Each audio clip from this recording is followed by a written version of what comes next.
إياك نعبد وإياك نستعين اهدنا الصراط المستقيم صراط الذين أنعمت عليهم. بسم الله الرحمن الرحيم. الحمد لله رب العالمين وبه نستعين على أمور الدنيا والدين والصلاة والسلام على أشرف الأنبياء والمرسلين سيدنا محمد وعلى آله وصحبه أجمعين. اللهم صل صلاة كاملة وسلم سلاما تاما على نبينا الحبيب والبدر به القرآن وتقضى به الحوائج وتنال به الرغائب ونصر الخواتيم ويستغفر لنا بوجه الكريم وعلى آله. سبحانك لا علم لنا إلا ما علمتنا إنك أنت العليم الحكيم. رب اشرح لي صدري ويسر لي أمري واحلل عقدة من لساني يفقهوا قولي. اللهم افتح علينا فتوح العارفين فاهدنا في الدين وعلمنا التأويل واهدنا صراطك المستقيم صراط الذين أنعمت عليهم من النبيين والصديقين والشهداء والصالحين. آمين آمين آمين آمين يا رب العالمين. أما بعد. السلام عليكم ورحمة الله تعالى وبركاته. Yang dihormati sidang pengurus ataupun pimpinan Akademi Al-Rawdah dan juga para hadirin yang dirahmati oleh Allah SWT sekalian. Alhamdulillah, kita bersyukur kepada Allah SWT. Pada pagi ini kita boleh meneruskan lagi pengajian kita sebagaimana yang kita rancang. Mungkin kita adakan setiap pagi Ahad ni, dan kali ini adalah kali yang kedua. Sebelum ni tertangguh Allah sekali disebabkan Alhamdulillah saya sendiri dikurniakan oleh Allah Subhanahu Wa Taala dengan seorang cahaya mata yang menambahkan lagi bilangan umat Muhammad di atas muka bumi ni, umat Nabi Muhammad SAW. Jadi syukur kepada Allah Subhanahu Wa Taala. Jadi minggu lepas kita dalam keadaan tergesa juga, kita batal minggu lepas. Jadi pada minggu ni Alhamdulillah kita boleh turunkan lagi, ditambah lagi dengan masuknya kita di bulan Ramadan Al-Mubarak. Jadi bertambah-tambah lagi lah rahmat Allah Subhanahu Wa Taala, bertambah-tambah lagi lah pandangan Allah Taala kepada kita, yang mana kita ni tengah beramal di jalan Allah Subhanahu Wa Taala dengan menuntut ilmu. Alhamdulillah, pada minggu lepas, pada minggu sebelum tu lah, pada kali yang pertama tu kita bincang, kita baca sikit kalam Alwan daripada penasihat Ruwaq Jawi Fadilatul Syekh Muhammad Nazrul bin Abdul Nasir. Kita kata kita pilih untuk kita baca kalam Alwan ni sebab di dalam kalam Alwan dia ni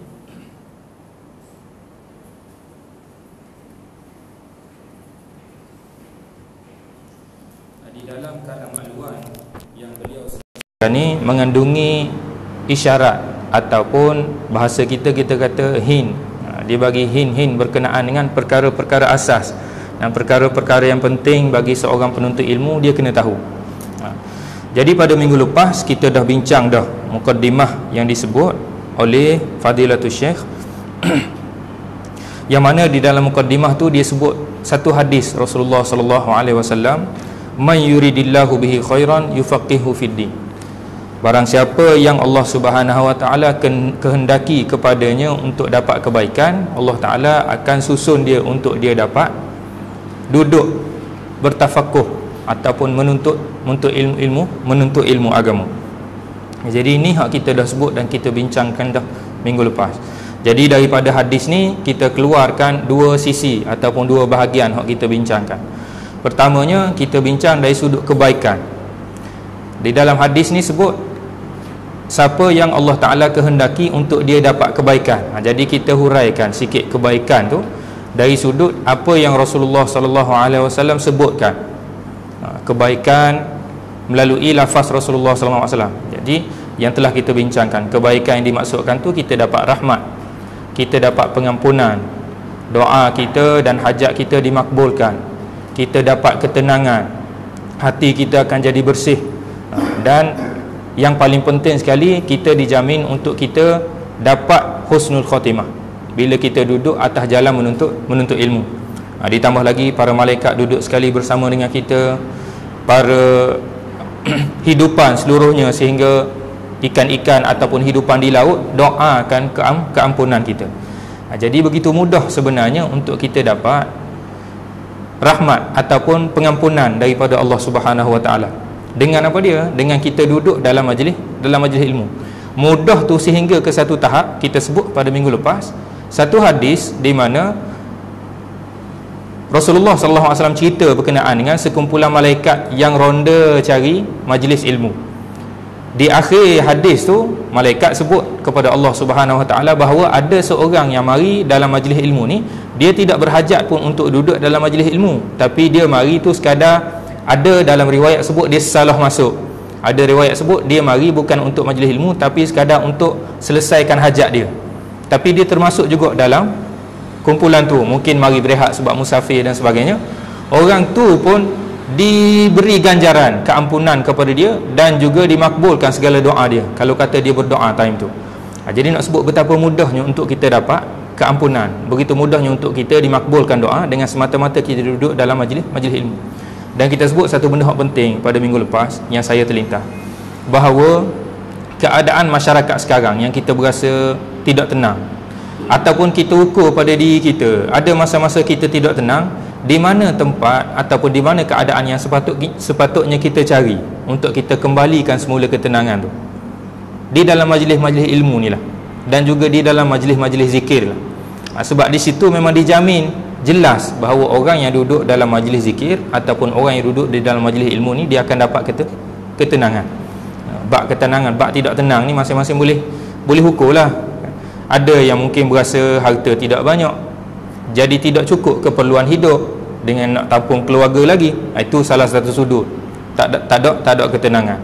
Ada hak mengaji hafal-hafal tidak ingat, periksa tidak luluh, itu satu sudut yang mendatangkan perkara tidak tenang kepada kita. Jadi bila berlaku keadaan-keadaan gitu, mana tempat dan keadaan yang kita nak cari supaya kita boleh ketenangan? Kita cari di tempat-tempat yang dah dijanjikan oleh Rasulullah SAW, iaitu majlis ilmu dan majlis zikir. Itu satu sisi daripada hadis ni yang kita dah bincangkan, iaitu sisi kebaikan yang dimaksudkan. Maknanya daripada lafaz Rasulullah kita dah senaraikan sekian-sekian kebaikan. Sisi yang kedua kita bincangkan minggu lepas, Allah Ta'ala sebut kalau kata dia nak kurniakan kebaikan kepada seseorang, dia akan salurkan orang tu untuk duduk bertafakuh dalam bidang agama. Jadi kita bincang bidang agama yang dimaksudkan tu apa dia. Jadi sekurang-kurangnya kita kata tafakuh fiddin dalam bidang agama ni, dalam urusan agama ni, kita keluarkan daripada satu hadis, iaitu kita panggil ummul hadis, yang kita bincang pada minggu lepas, iaitu hadis Sayyidina Jibril. Tak perlu kita nak sebut satu persatu lah hadis Sayyidina Jibril itu macam mana, cuma kita nak kata urusan agama ataupun tafakuh dalam bidang agama ni, yang disimbolkan di dalam hadis Sayyidina Jibril tu ada tiga ilmu. Pertamanya ilmu akidah ataupun ilmu tauhid, yang keduanya ilmu fiqh ataupun hukum hakam, yang ketiganya ilmu tasawuf ataupun kita sebut sebagai al-adab ataupun at-tazkiyah. Tiga perkara ni, dan tiga perkara ni juga, hadis ni juga dengan disebutkan al-iman, al-islam, al-ihsan ni juga dia jadi simbol kepada ada tiga perkara ataupun matlamat, ataupun dalam istilah ilmu ni dipanggil maqasid al-mukallafi. Maqasid mukallafi ni maksudnya tujuan kita dihidupkan ataupun diwujudkan di atas dunia ni, ataupun senang ceritanya dia menjawab persoalan kepada kita. Persoalan untuk apa aku ni diadakan di atas dunia ni. Kan ada tiga persoalan kan, tiga persoalan yang biasanya, bukan biasa, yang sepatutnya ada dalam setiap akal manusia. Pertamanya, aku ni dari mana mari? Yang keduanya, untuk apa aku ni diadakan atas dunia ni? Yang ketiganya, ke mana lepas ni aku nak pergi?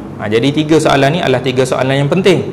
Setiap orang kalau kata dia memikirkan sungguh tentang hakikat kehidupan dia, tiga soalan ni soalan yang mesti akan keluar daripada akan lahir daripada akal dia. Jadi nak menjawab ketiga-tiga soalan ni, kita tak apalah, kita ada panduan wahyu. Allah Ta'ala tu turunkan kepada kita Al-Quran, turunkan Rasulullah kepada kita untuk bimbing kita, untuk ajar kepada kita jawab 3 soalan ni. Dan soalan kedua yang kita kata tadi, untuk tujuan apa kita dihidupkan di atas dunia ni, hadis Sayyidina Jibril tu dia bagi hint ataupun bagi isyarat ada 3 tujuan utama. Daripada soalan al-iman tu lahirlah daripada situ perhambaan kita kepada Allah Ta'ala, ataupun yang kita maksudkan sebagai ibadah kepada Allah Ta'ala. Jadi tujuan kita hidup atas dunia ni sebab untuk beribadah. Yang keduanya, daripada al-Islam tu lahirlah kat situ imaratul ard. Sebab al-Islam tu daripada situ melambangkan amalan-amalan zahir kita. Amalan zahir kita ni termasuklah amal ibadah kita. Dan daripada Islam itu amalan zahir kita terselah dalam kegiatan harian kita. Kita berjual beli, kita bermuamalah. Jadi segalanya tu ada panduan yang melambangkan kepada kita kehidupan harian kita ni, termasuk juga dalam matlamat kita dihidupkan atas dunia ni, untuk kita mengimarahkan bumi ni. Yang ketiganya adalah untuk kita tazkiyah, untuk kita membersihkan jiwa kita, yang dilambangkan dengan soalan Sayyidina Jibril tu. Soalan Sayyidina Jibril berkenaan dengan al-ihsan. Jadi 3 perkara, al-Islam, al-iman, al-ihsan, lahirnya daripada 3 perkara tu 3 matlamat hidup kita. Dan juga disebabkan ada 3 matlamat hidup kita tu, lahirlah daripada situ disimpulkan bahawa ada 3 ilmu yang dipanggil sebagai ilmu al-maqasid, ilmu yang paling utama sekali, yang setiap orang kena tahu dan kena belajar atas kadar asas dia. Bukan sahaja bagi para penuntut ilmu yang kita ni secara khusus, tapi seluruh umat manusia sepatutnya kena tahu kadar asas, ataupun seluruh umat Islam kena tahu kadar asas daripada ketiga-tiga ilmu ni. Itu yang kita telah bincangkan pada minggu lepas. Secara tidak langsung kita sebutlah, bila kita duduk nak mengaji ni, persoalan yang mungkin timbul dalam kepala kita, apa dia hak kita nak kena mengaji? Apa dia hak kita nak kena belajar? Jadi apa dia hak kita nak kena belajar tu adalah 3 ilmu ni lah. Sebab dia selari dengan apa dia matlamat kita hidup atas dunia ni. 3 matlamat tu. Dan kita dah sebut dah satu persatu pada minggu lepas. Ada satu sisi lagi sebenarnya dalam hadis tu. Satu sisi lagi, soalan Sayyidina Jibril tu tanya berkenaan dengan hari kiamat. Rasulullah SAW jawab, tidaklah orang yang ditanya ni lebih tahu. Dan bila ditanya berkenaan dengan tanda-tanda kiamat, Rasulullah jawab. Kalau Fadilatul Syekh Usamah Al-Azhari hafizahullah, dia sebut isyarat ataupun hint daripada soalan Sayyidina Jibril ni kepada kita, untuk kita tengok ataupun perhati kepada zaman kita ni. Maknanya hadis Sayyidina Jibril ni sebenarnya bukan semata-mata untuk kita tengok 3 sisi tu saja. Satu sisi, soalan hak last sekali tu dia bagi isyarat kepada kita untuk kita perhati zaman kita ni, biar kita hidup dalam zaman. Jangan kita duk terperangkap dalam satu zaman tertentu. Setengah-setengah orang nak hidup zaman Rasulullah, sehingga kan golongan hak kita kata nak hidup seumpama zaman Rasulullah ni, satu ketika dia cuba nak hidup dalam keadaan hak sempit. Ini dalam sejarah sebut perkembangan, kita kata apa, perkembangan pemikiran yang kita sebut sebagai Wahabi ni. Satu tempoh masa di awal-awal kewujudan dia tu, dia cuba nak hidup betul-betul seumpama zaman Rasulullah. Maksudnya tak boleh naik kereta, tak boleh ada kursi meja, tak boleh ada segala perkara berkait teknologi lah. Kalau kata kita di Mesir, pengalaman kalau kata naik teksi, dia boleh tanya kita, pendapatmu guana berkenaan dengan radio? Dia tanya. Saya penuh sekali. Apa pandanganmu berkenaan dengan radio? Kita pun mari. Dah waktu tu awal-awal lagi siapa tidak terletak lagi berkenaan dengan Wahabi ke Salafi ke apa ke tak. Dia tanya. Jadi dia kata pandangan radio, pandangan berkenaan dengan radio. Dan kita pun sambil-sambil tidak boleh nak jawab mana lagi pada awal-awal tu. Jadi dia kata radio ni ginilah, tak ada pada zaman Nabi. Jadi kita tak payah buka. Tak perhati pun sebenarnya ke radio di kereta dia tu. Bila dia tanya kita kalih tengok ke dia, tak tengok ke radio. Tapi lepas pada dia tanya tu, baru kita tengok memang tak ada radio situ, dicabut tu. Bukan sekadar tutup, tak mau bagi bunyi tu, memang cabut tu. Mana sampai tahap tu. Kan kita melalui juga satu zaman mungkin kita dengar fotografi ni haram sebab tak ada pada zaman Nabi, dengan bermacam-macam hujah lah. Tapi dengan kehidupan yang cuba nak hidup dalam keadaan tu, dia jadi sempit. Bila dia jadi sempit, last sekali dia tak boleh nak hidup gitu, last sekali dia terpaksa terima. Dan kongkongan tu berlaku dalam hal-hal yang berkait dengan apa dia? Ibadah. Yang Nabi tak buat, kita tak boleh buat. Yang Nabi buat sahaja kita boleh buat. Jadi perkembangan pemikiran itu dijadi gitu. Sebab apa? Sebab antaranya tidak faham lah hin yang disebut dalam hadis Sayyidina Jibril tu berkenaan dengan soalan Sayyidina Jibril berkenaan hari kiamat tu.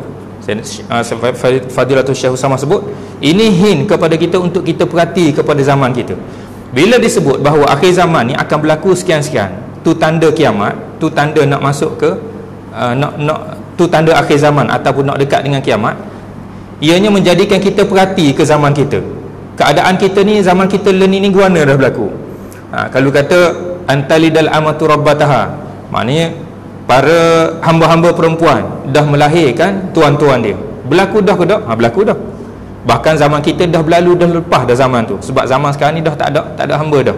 Ada pada zaman kita adalah sebagaimana ulama sebut, ramainya anak-anak yang derhaka kepada mak dia, yang menjadikan mak ataupun ibu sebagai hamba. Wa antaral huffatal uratal ala tari'a asyaiya tatawaluna fil bunyan. Maknanya kita tengok dalam masyarakat Arab, di tanah-tanah Arab yang sebelum ni memang kehidupan dia tandus, padang pasir, batu saja, tapi ni pakat berlumba-lumba bina bangunan. Jadi kita perhati kepada zaman tu menjadikan kita ni hidup dalam realiti. Tu maksud dia. Tidak kita hidup pada satu zaman hak terkongkong, tapi kita hidup pada zaman kita realiti. Yang lebih besar lagi, kita nak bawa apa hak kita ada, apa hak kita tahu, hak dipandu kepada kita melalui wahyu tu, kita nak tatbik dalam realiti, biar berlaku dalam keadaan yang tepat, praktikalnya tu. Gitu. Itu ayat tu mungkin nampak berat, nampak gah sikit lah ayat tu. Ayat tu nampak gah, nampak payah, tapi benda mudah sangat je. Nak kabarnya kita hidup ikut zaman kita lah. Maksudnya kalau ada orang tolak tu teknologi, tu benda hak tidak kena. Sebab kita kena ikut bersesuaian dengan zaman, tapi berdasarkan panduan wahyu kita lah. Sebab kita pegang sungguh wahyu hak kita ada ni sesuai zaman mana pun, dengan orang mana pun, kat tempat mana pun, keadaan mana pun, wahyu hak diturun kepada kita ni memandu kita dalam semua segi ataupun semua sudut tu. Itu antara perkara yang kita bincang pada minggu lepas. Jadi kita masuk sikit lagi apa yang kita masuk lagi, apa yang disebut oleh Fadilatul Syekh di dalam isi kandungan kata-kata aluan dia. Jadi Fadilatul Syekh sebut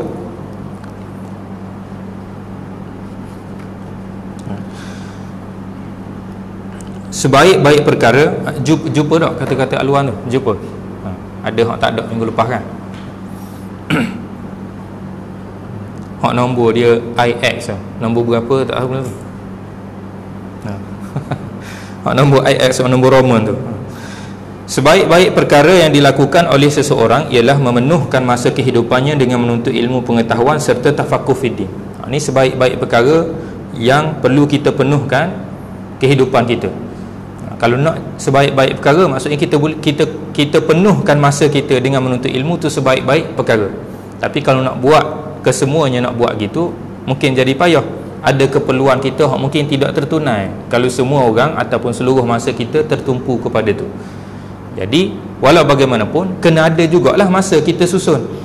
Tapi kita ni alhamdulillah ada, maksudnya sekurangnya seminggu sekali kita ada di sini untuk kita berbincang berkenaan dengan ilmu. Dan kalau kata ada lagi masa-masa kita tambah dalam 24 jam kehidupan kita hari-hari tu, kita duduk dalam keadaan ilmu, itu lagi baiklah, maksudnya masa kita, baiklah lagi kehidupan kita sehari-hari. Terdapat 4 elemen utama di dalam pembinaan kepribadian ilmu seorang murid. Ini seperti yang telah saya nyatakan di dalam kitab Fathul Muta'ali fi Adabil Ilmi wat Talaqqi.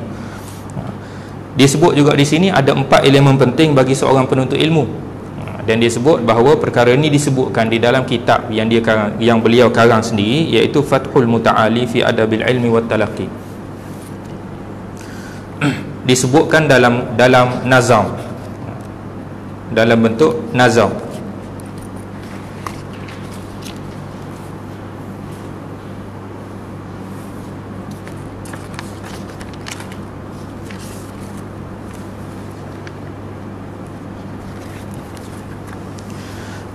Beliau sebut, dia kalau tengok cara dia baca pun berlagu macam baca syair Arab lah. Kita terang. Hai saudara yang ku cinta ilmu, asas tuntut ilmu itu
Ialah hak kita faham tu kita berasa betul, tapi hakikatnya tidak betul. Jadi adanya guru ni dia bagi kita hak tadi tu. Pertamanya dia jadi beza kita tu dapat ilmu dan dapat maklumat. Yang keduanya dia jadi beza kita ni ada sandaran ataupun tidak. Jadi bila kita ada guru, kita ambil daripada seorang guru tu pula boleh pastikan hak kita boleh ni betul jelas daripada mulut dia. Dan hak dia sebut kepada kita tu juga benda hak dia ambil daripada guru dia. Dan guru dia sebut kepada dia tu adalah benda hak dia ambil daripada guru hak di atas tu pula, sehinggalah bersambung kepada Rasulullah SAW. Kalau kata dalam istilahnya, kalau kami di Al-Azhar lah, kami di Al-Azhar kita panggil benda tu sebagai sanad riwayah. Sanad riwayah ni mana? Daripada Rasulullah khabar, dan ilmu tu berkembang daripada guru kepada guru kepada guru dengan lafaz ataupun dengan sebutan tu, dengan cara tu, itu dipanggil sanad riwayah sehinggalah sampai kepada kita. Yang keduanya hak kita boleh soal kefahaman tadi tu. Bila kita baca sendiri, kita berasa kita faham, tapi hakikatnya tak. Jadi dengan guru ni kita boleh betul, kita boleh pastikan kefahaman hak kita boleh tu betul. Jadi guru-guru ni boleh betul kefahaman kita. Hak sanad maknanya ataupun sandaran hak kita ada adalah sandaran dari sudut kefahaman. Hak istilah yang dipanggil sanad ad-dirayah. Ni manhaj hak mengaji di Azhar lah. Kita mengaji di Al-Azhar. Maknanya ada kefahaman hak betul, hak ditashih oleh para guru. Yang ketiganya ada sanad tazkiyah. Sebab guru ni disebut dalam ni pun Syekhun Fattah kan. Dalam bait hak kedua tu disebut Syekhun Fattah. Syekhun Fattah ni adalah guru yang membuka apa dia? Membuka akal murid dia untuk dia masukkan kefahaman hak betul, sebagaimana dia ambil daripada guru-guru berantai sehinggalah sampai kepada Rasulullah SAW. Dan yang keduanya membuka hati untuk murid tu dapat juga adab. Sebab tu sandaran hak ketiga kita panggil adanya sanad tazkiyah. Sanad tazkiyah ni maksudnya sanad penyucian jiwa. Kita duduk dengan guru tu, kita dapat bersih jiwa kita, sebagaimana guru kita tu duduk dengan guru dia, bersih jiwa dia. Sebab duduk dalam majlis ilmu, guru dia pula duduk dengan guru dia, bersambunglah sehinggalah ke zaman Rasulullah, yang mana kita kata para sahabat ni bersih jiwa dia semata-mata duduk dalam majlis Rasulullah SAW. Jadi sanad pembersihan jiwa melalui proses menuntut ilmu ni kita boleh juga. Tambah-tambah lagi guru tu sendiri bimbing kita pula macam mana nak beradab dengan Allah Ta'ala, macam mana nak duduk dalam jalan pembersihan jiwa, macam mana nak bentuk akhlak kita. Ini peranan seorang guru ataupun hak disebut sebagai Syekhun Fattah. Maknanya daripada guru tu sendiri boleh terbit 3 perkara sanad tadi tu. Ataupun sanad ni senang kita kata sandaran lah. Apa maksud sandaran tu? Sandaran tu maksudnya kita bersambung, berantai, kita ambil tu daripada guru sehinggalah sampai kepada Rasulullah SAW.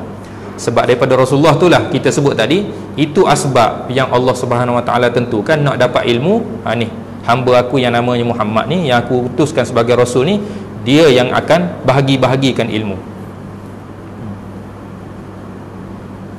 Innama ana qasimun wallahu yu'ti. Ini hadis Rasulullah. Sesungguhnya aku adalah yang bertugas untuk nak bahagi-bahagi. Hak berinya adalah Allah Ta'ala. Dia Allah Ta'ala beri kepada Rasulullah, Rasulullah lah bahagi-bahagikan, cabangkan ilmu tu kepada kita hinggalah sampai kepada kita pada hari ini. Jadi hak paling penting sekali kena ada guru. Yang keduanya aklud rajah. Aklud rajah ni akal hak bijak. Akal hak bijak ni kalau Fadilatul Syekh Awamah kalau tak silap disebut dalam Alim Irsyadiah dia kata akal hak boleh mikir lah, senang cerita bahasa mudahnya gitu. Akal hak boleh mikir, bukanlah kata hak hilang akal tu memang tak boleh lah. Hak hilang akal tu hak hilang akal tu ataupun hak mendung-mendung sikit tu, faham tak? Kalau hak kalau hak hilang akal ni kita kata hak gila. Hak gila terus tu memang tak ada taklif dah kepada dia pun untuk tuntut ilmu. Hak mendung sikit ni, hak mendung sikit tu, ada tertutup sikit bahagian itu, mungkin tu satu sudut juga. Mungkin kita kata payah kepada dia untuk nak tuntut ilmu.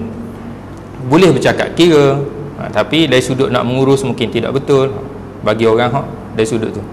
Tapi hak disebut sebagai aklul rajah ni maksudnya akal hak boleh berfikir dengan betul. Itu pun dah mencukupi dah bagi seseorang tu untuk duduk menuntut ilmu. Tapi apatah lagi kalau kata dia dikurniakan dengan akal hak cerdik. Sebagaimana satu bait syair hak biasa kita dengar. Dinisbahkan kepada siapa? Imam Syafi'i ke siapa? Akhi lan tanal ilma illa bisittatin sa'umbika an tafsiliha bibayanin. Zakaun wa hirsun wa ijtihadun wa bulghatun wa suhbatul ustazi wa tulu zamani. Dalam tu ada sebut 6 perkara. Wahai saudara, aku nasihatkan kepada kamu untuk kamu dapatkan ilmu ni ada 6 perkara. Aku akan sebutkan kepada kamu secara tafsirnya dan penerangannya. Zakaun, kecerdikan. Maknanya kecerdikan kena ada. Wa hirsun, bersungguh. Cara sungguh, ambil berat. Wa ijtihadun, ijtihad ni bersungguh jugalah. Wa bulghatun. Bulghatun ni ada harta. Orang hak mengaji ni kena ada duit banyak. Bahasa mudahnya gitu. Kena ada duit banyak. Bab ada duitnya, kalau kata duduk dengan Fadilatul Syekh hari Jumaat, dia kata kita boleh minta zakat orang menuntut ilmu ni kalau kata dia perlukan satu nuskhah buku, satu nuskhah kitab daripada cetakan syarikat ni. Dan untuk kajian dia perlukan kitab hak sama tapi cetakan syarikat lain. Boleh untuk dia minta zakat, untuk dia beli cetakan hak lain pula walaupun dia ada 2 kitab. Sampai tahap tu maksudnya penuntut ilmu ni kena ada harta. Wa suhbatul ustazi wa tulu zamani, maknanya bersuhbah dengan guru dan panjangnya tempoh menuntut ilmu. Ini bagi orang hak nak khusus bertumpu dalam menuntut ilmu lah. Itu antara perkara, ataupun kita nak sebut berkenaan dengan aklur rajah tadi, akal yang cerdik, yang boleh berfikir. Yang ketiganya kutubun sihah. Kutubun sihah ni kena ada kitab-kitab, ataupun kita kata kena ada muqarrar. Kalau kata tak ada kitab, dia jadi satu perkara yang boleh juga kita menuntut ilmu sebagaimana Rasulullah ajar kepada para sahabat dan sebagainya. Cumanya Fadilatul Syekh Awamah juga sebut, kalau tak silap pada zaman kita ni adanya buku ataupun kita ikat ilmu kita dengan tulisan tu lebih menjaga ilmu berbanding dengan kita harap kepada ingatan ataupun hafalan kita saja. Jadi dengan sebab tu dia jadi kitab ni kena ada dalam rukun ilmu, kena ada sebagai alat untuk menuntut ilmu, sebab kita boleh berpegang dengan dia untuk kuatkan ataupun untuk bina malakah, untuk bina kemampuan kita dalam ilmu, untuk bina ilmu dalam dada kita lah. Jadi disebut di sini kutubun sihah, kitab-kitab yang sahih ataupun kitab yang muktamad. Kitab ni pula ada bahagian dia. Kitab yang muktamad dalam perbincangan ilmu tu hak kita kena pegang dulu. Tidak boleh kita ambil kitab-kitab yang di dalamnya tu cara benda-benda hak tidak muktamad. Cara benda hak muktamad dulu, benda hak sahih dulu.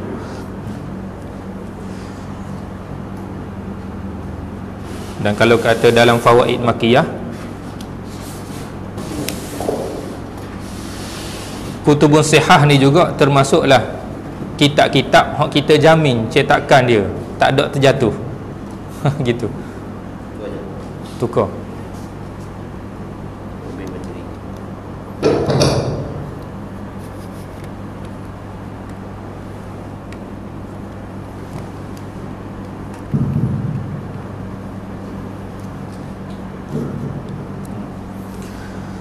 Jadi kitab-kitab yang muktamad ni maksudnya kitab di dalam mana-mana bidang, kitab tu yang diguna pakai dalam susu galuh nak menuntut ilmu daripada bawah hinggalah ke atas. Dan ada muqarrar, ada marhalah ataupun ada peringkat-peringkat yang kita raih dengan kitab-kitab tu.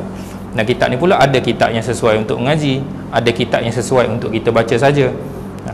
Bahagian kitab ni. Jadi kat situ satu perkara pentinglah kepada kita untuk kita tahu peringkat-peringkat tu. Yang keempatnya da'bun ilhah, ataupun di dalam fawaid makiyah disebut mudawamatun al-mudawamatu wal ilhah, maknanya berterusan masa dan juga ilhah, banyaknya masa ataupun banyaknya peruntukan untuk kita tumpu di dalam mengaji dalam ilmu tu.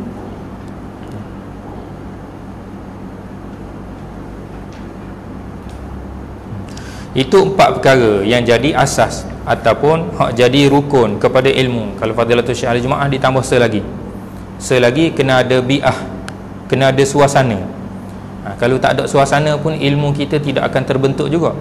Sebab dengan suasana ni akal kita akan terpengaruh. Kita duduk dalam suasana mana, suasana itulah yang akan mempengaruhi akal kita. Kalau kata kita duduk dalam suasana yang cara kemakanan, zaman kita, apa keadaan sekarang ni, memang cara kemakanan ni satu benda hak biasa lah. Suasana cara kemakanan, buka kayak gini nak makan apa, sahur nak makan apa, moreh malam ni agak-agak makan benda.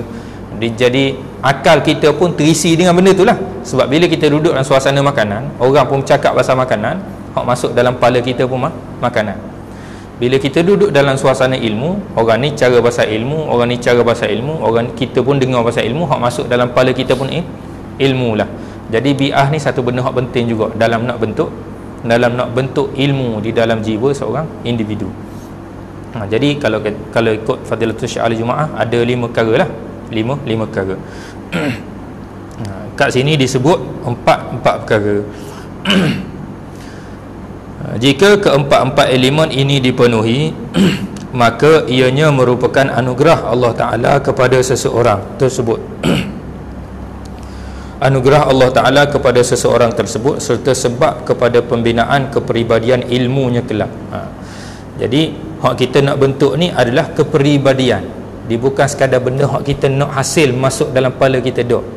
Ilmu ni nak kena jadi kepribadian. Sebab tu kita sebut tadi kena ada 4 perkara ni.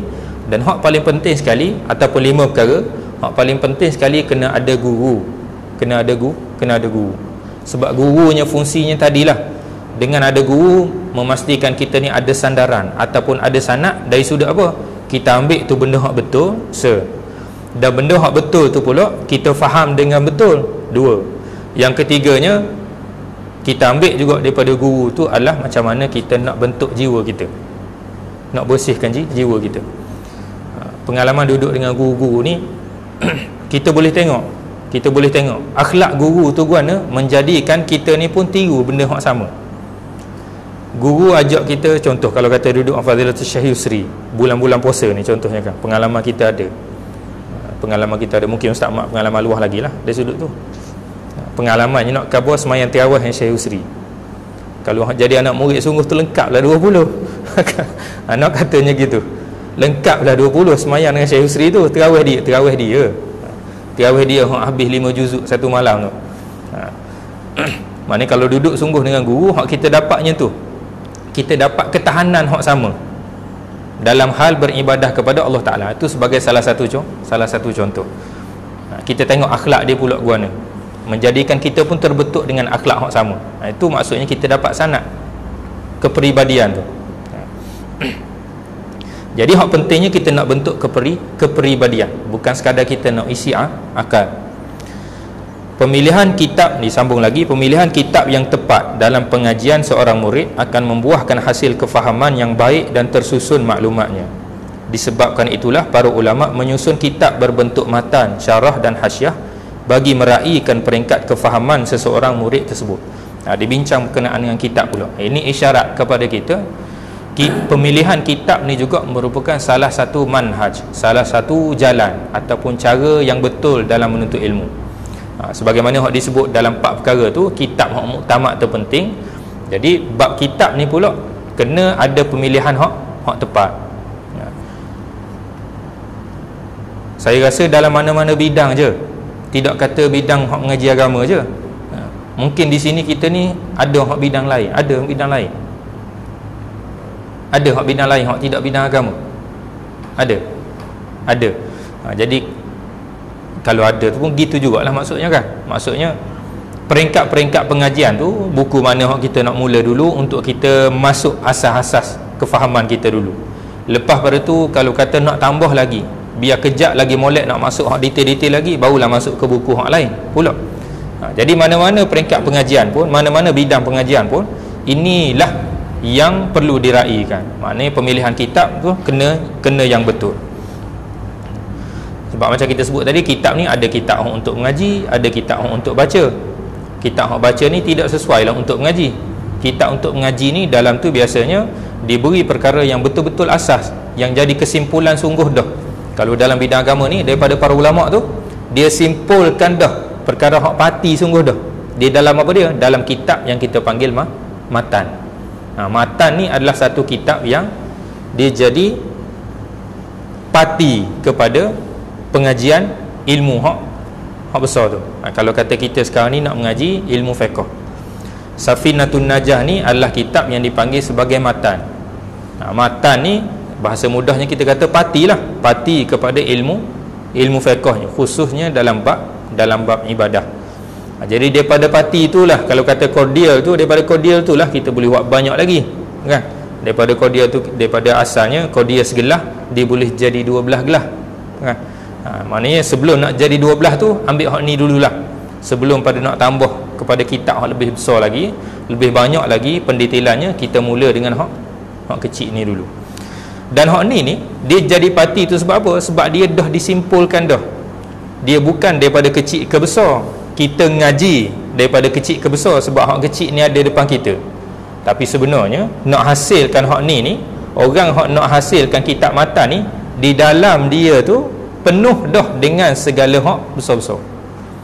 Maknanya dia dah mencakupi dah bidang hak dia kuasai tu dalam kepala dia, sehingga dia boleh keluarkan satu pati untuk memudahkan orang bawah untuk nak mula faham.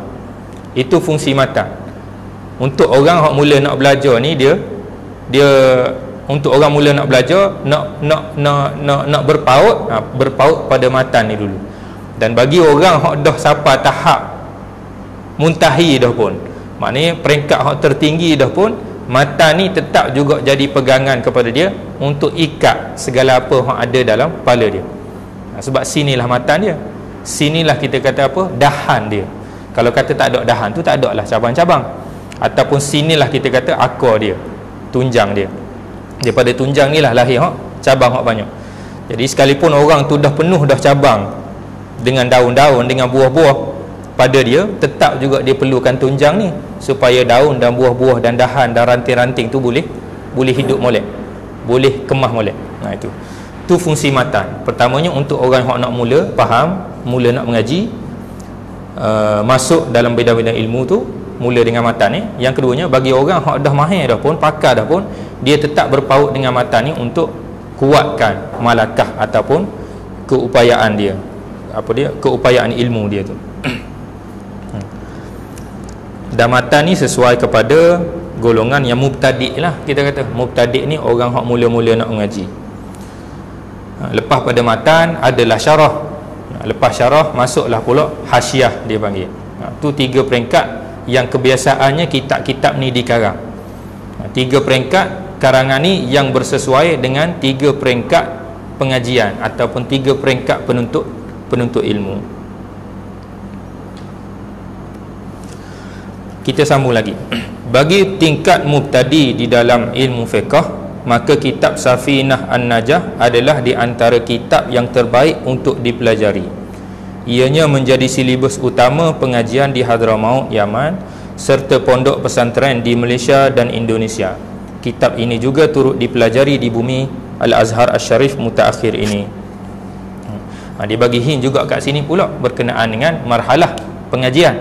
Disebut bagi peringkat mubtadi. Mubtadi ini adalah peringkat awal pengajian.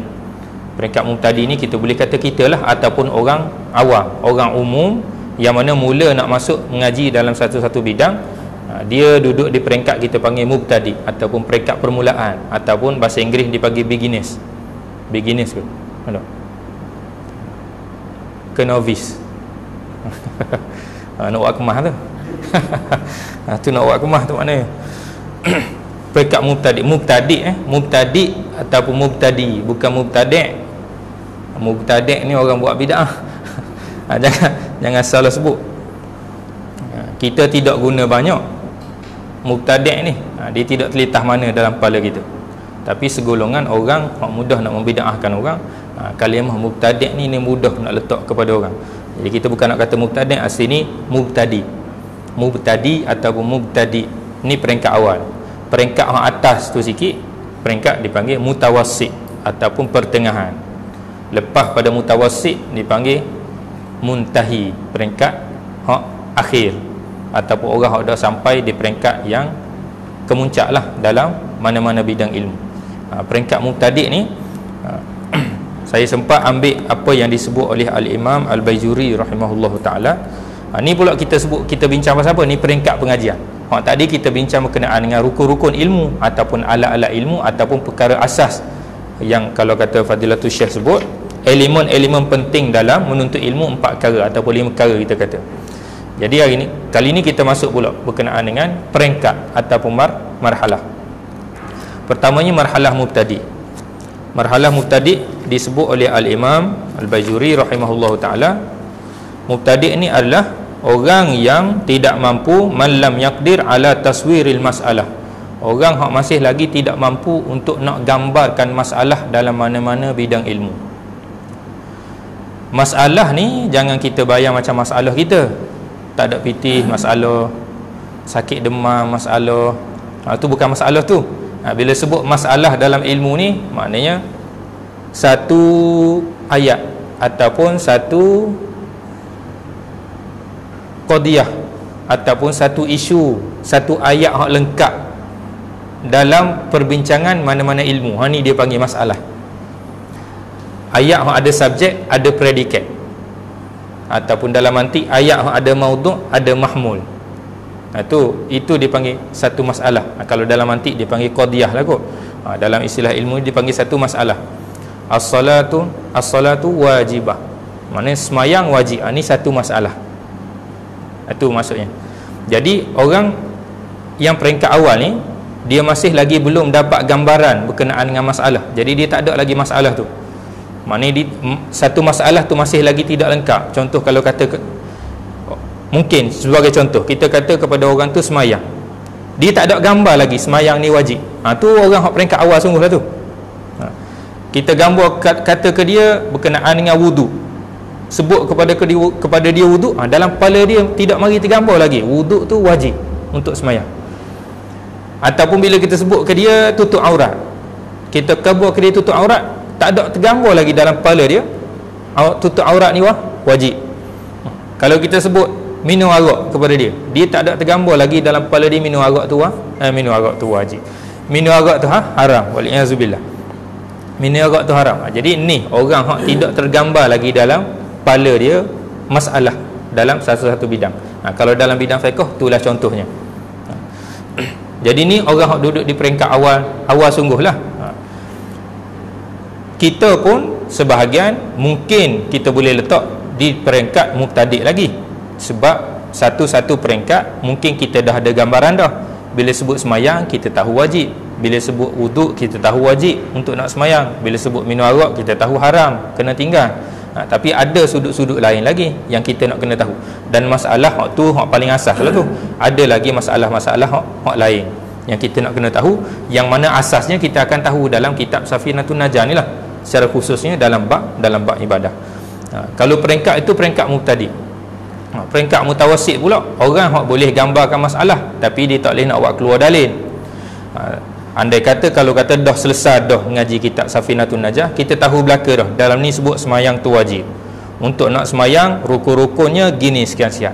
Sebelum nak mula semayang, wajib kena ada wuduk. Jangan wuduk pula rukun dia gini sekian-sekian. Jadi bila kita tahu sesa-sesa tu, selesailah urusan ataupun selesailah perkara asas yang kita panggil peringkat mubtadi'. Bila selesai tu, peringkat kita nak masuk ke mutawassit, kita nak tahu pula dalil-dalil kepada setiap masalah tu tadi. Jadi masalah tu ada nak huraikan pula lepas pada tu macam mana nak apa dia dalil dia, dan macam mana dalil tu pula berfungsi untuk nak tunjukkan perkara ni gitu-gitu ataupun sekian-sekian. Tinggi ke? Tidak tinggi-tinggi kan? Nak tinggi tu bukan nak kata saya ni tinggi dari segi tubuh badan ni tinggilah, tapi ilmu ni tidak tinggi mana. Hak sebut ni pun nakal daripada guru hak kabur, nakal ataupun pindah sahaja daripada guru hak kabur. Setakat kita faham setakat itulah. Jadi untuk nak faham peringkat mengaji ni gitulah bendanya. Mula-mula hak tak boleh nak gambar langsung kenaan dengan masalah. Yang keduanya boleh gambar dah masalah, tahu dah ni hukum sekian-sekian, hukum sekian-sekian, kaifiat dan sebagainya, tapi tak tahu dalil. Ini Imam Bajuri sebut. Peringkat ketiga pula al-muntahi adalah orang yang boleh gambar masalah dan tahu dalil.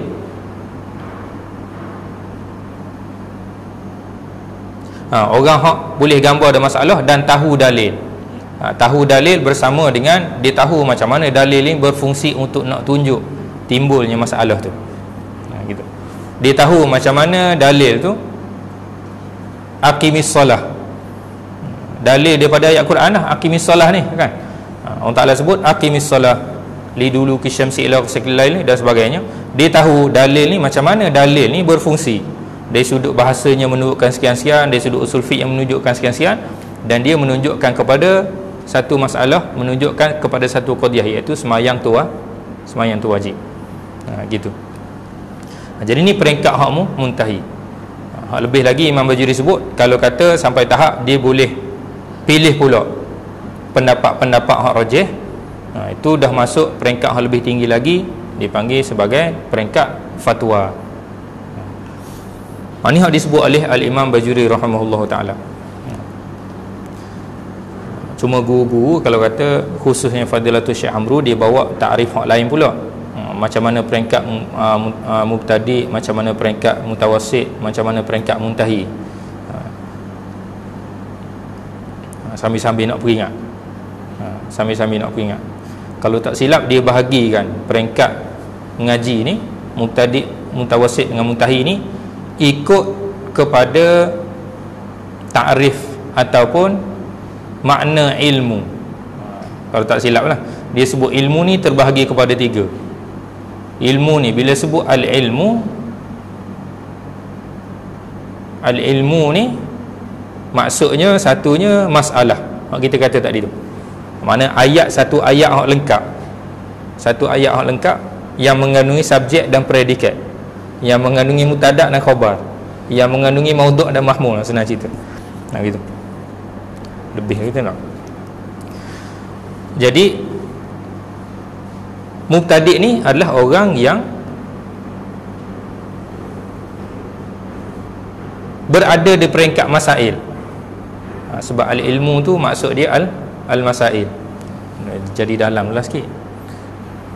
Dia sambil nak peringat, tapi tidaklah ingat mana juga. Tapi nak cover juga. Tapi tak apa, tak apalah yang tu, tak apa. Tapi yang pentingnya tiga peringkat tu. Dalam hal pengajian ni kita mungkin biasa dengar dah ada tiga peringkat pengajian tu, dan sebagaimana yang disebut oleh Al-Imam Bajuri, saya dah simpulkan dan terjemahkan dah. Gitulah kesimpulannya. Orang hak peringkat mubtadi' ni dia masih duduk dalam peringkat masalah. Tak boleh nak gambar lagi masalah tu guna. Yang peringkat mutawassit, orang hak dah boleh gambar dah masalah. Maknanya dia dah tahu dah, selesai dah. Maknanya tahu dah perkara asas dalam kitab-kitab matan ni khususnya, dan dia naik kepada satu peringkat lagi, dia masih lagi belum tahu dah dalil. Yang peringkat ketiga pula, orang boleh gambar dah masalah belaka dan nak tahu dan tahu bersama dengan dalil sekali. Itu tiga peringkat pengajian yang mana disebut di sinilah. Dan Fadilatul Syekh dalam kitab ni, dalam kalam Alwan ni, dia kata jadi silibus pengajian di Hadramaut. Kitab Safinatun Najah ni memang jadi silibus utama bagi peringkat pengajian mubtadi' di Hadramaut dan di tanah Melayu kita, dan juga di Indonesia sebagaimana disebut. Dan disebut juga kena dengan apa yang saya gambarkan juga, turut dipelajari di bumi Al-Azhar Asy-Syarif mutaakhir ini. Mutaakhir ini mungkin sebelum ni, kalau kata kita mengaji di Azhar, peringkat asas hak kita mengaji adalah kitab apa dia? Abi Syuja' kalau ilmu fiqh. Hak tu hak biasa kita mengaji. Kitab Safinatun Najah ni bila disebut mutaakhir ini ni, mungkinlah kita boleh tengok hak jelasnya, sebab guru-guru kita daripada Yaman pun banyak dah menetap di Mesir, menetap di Kairah, sehingga ada sahah Yamani dan sebagainya. Jadi dibawa silibus pengajian Yaman tu di Mesir juga. Dan tambah lagi, kita di kalangan orang Malaysia dan Indonesia yang memang asalnya kalau kata di tanah Melayu kita ni mengaji Safinah, pergi ke sana, guru-guru di sana raikan juga, mulakan pengajian dengan kitab Safinah ni. Jadi kita boleh tengoklah Syekh Hisham Kamil mula mengajar Safinah, ada guru-guru lain mengajar Safinah dah juga sebagai meraikan. Ni silibus asas kita di tanah Melayu dalam soal, dalam urusan ataupun apa, dalam proses kita nak menuntut ilmu fiqh. Kitab ini kecil pada bentuknya, namun luas dan mendalam pada perbahasannya, khususnya di dalam bahagian ibadah di dalam mazhab Imamuna Al-Azam Abu Abdullah Muhammad Ibn Idris Asy-Syafi'i rahimahullah. Disebabkan ketinggian kedudukan pengarangnya, iaitu Al-Imam Al-Allamah Salim Ibn Abdullah Al-Hadrami, wafat pada tahun 1271 Hijriah, maka berbondong-bondong para ilmuwan melakukan khidmat terhadap kitab ini, sama ada dibuat syarahan bagi menjelaskan maksud matannya, menyusun bait-bait syair bagi memudahkan penuntut ilmu menghafal isi kandungannya, serta dilakukan terjemahan bagi memudahkan kefahaman bagi para penuntut ilmu dengan bahasa yang pelbagai. Berkenaan dengan pengarang kitab kita, ada terjemah ataupun biografi kepada pengarang kitab ni selepas pada ni. Jadi kalau siapa-siapa nak tengok, kita boleh tengok dalam ni je lah, tak perlu nak rujuk banyak dah. Di dalam ni disertakan sekali dengan gambar-gambar sekali masjid yang di mana dimakamkan pengarang kitab kita ni. Dengan makamnya sekali diletakkan gambar. Usaha terjemahan matan yang barakah ini yang dilakukan oleh pihak Pusat Pengajian Ruwaq Jawi Kahirah Mesir ini perlu diberikan pujian dan perhatian oleh semua pihak. Lambakan terjemahan yang dilakukan semata-mata untuk tujuan mengaut keuntungan, menghilangkan nilai keilmuan di dalam kitab yang mulia ini. Macam kita kata tadilah, bab kitab ni kan, satunya kita bersyukur kepada Allah Ta'ala, dan moga Allah Ta'ala kurniakan ganjaran setinggi-tinggi ganjaran kebaikan kepada pihak Pusat Pengajian Ruwaq Jawi yang telah terjemahkan kepada kita. Dan kita boleh tengoklah macam mana hasil yang telah dikemukakan kepada kita. Kitab ni pun macam yang saya sebut minggu lepas dah, berasa nak buka tu sayang sebab comel sangat. Sebab kitab ni sesuai duduk kat erat tu, comel je gitu. Jadi nak buka tu berasa sayang, apatah lagi nak tulis sebab dia comel sangat dengan gambar-gambarnya sekali. Tapi yang paling penting, terjemahan setakat mana kita baca yang dibuat ni amat bersesuaian untuk kita baca di peringkat pengajian umum, tambah lagi di peringkat takmir masjid. Maknanya kuliah-kuliah maghrib, kalau kata nak guna kitab fiqh ataupun mana-mana pusat pengajian nak mula mengaji fiqh, kitab ni amat sesuai sebab terjemahan dia tu dibawa dah sekali dengan teks bahasa Arab, dan terjemahan dia tu amat mudah, dibantu lagi dengan gambar-gambar hak comel lah.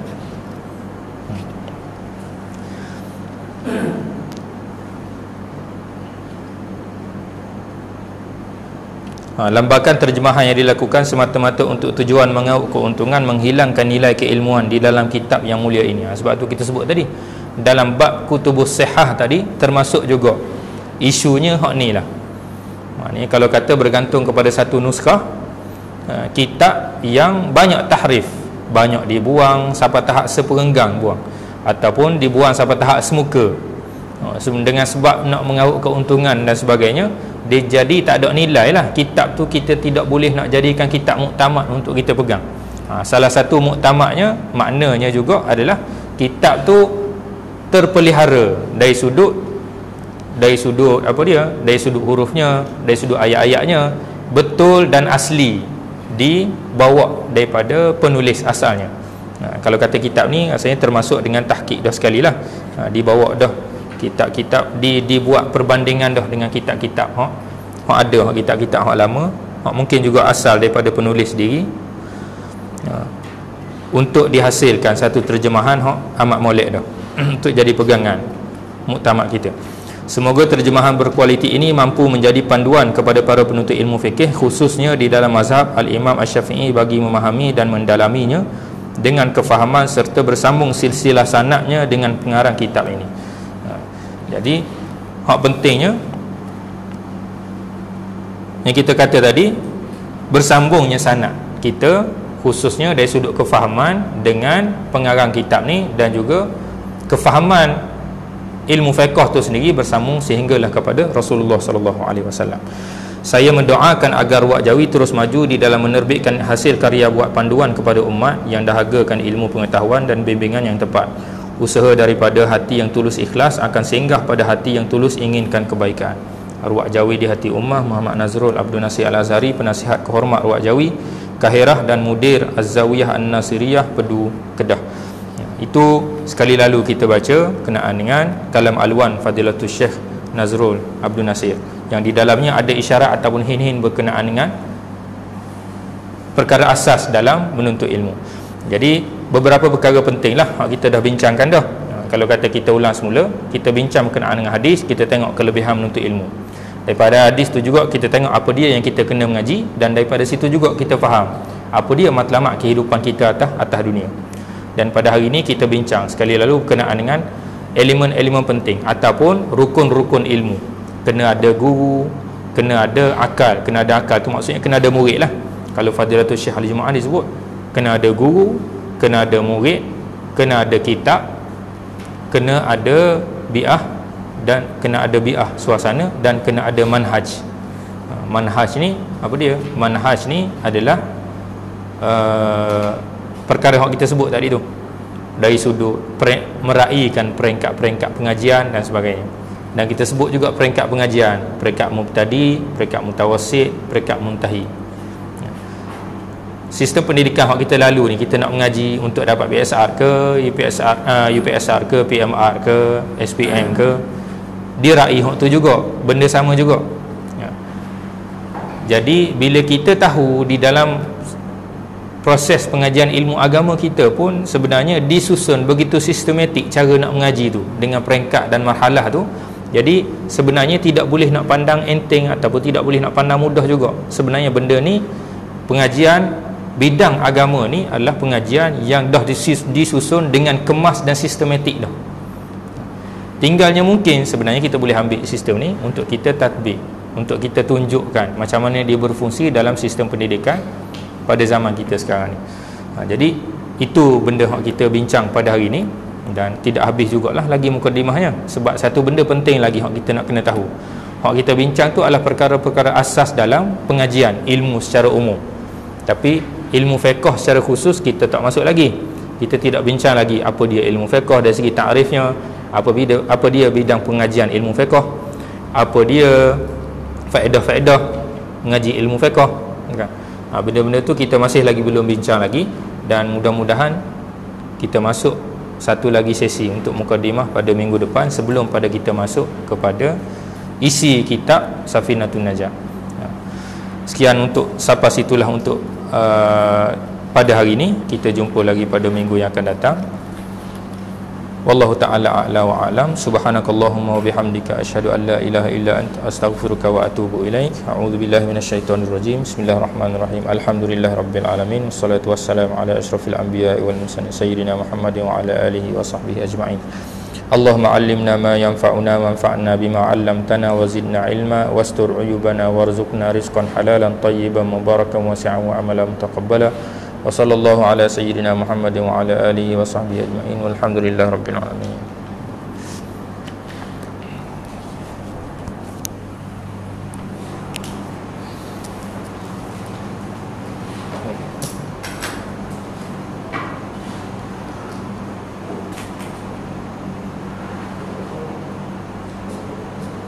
Ke ada nak tanya? Tak tanya pula. Ada. Tutup dulu lah. Tutup. Tutup dah. Lagi. Tutup dulu tak apa. Tutup dulu tak apa. Buat tutup dah macam ni. Tak ada apa.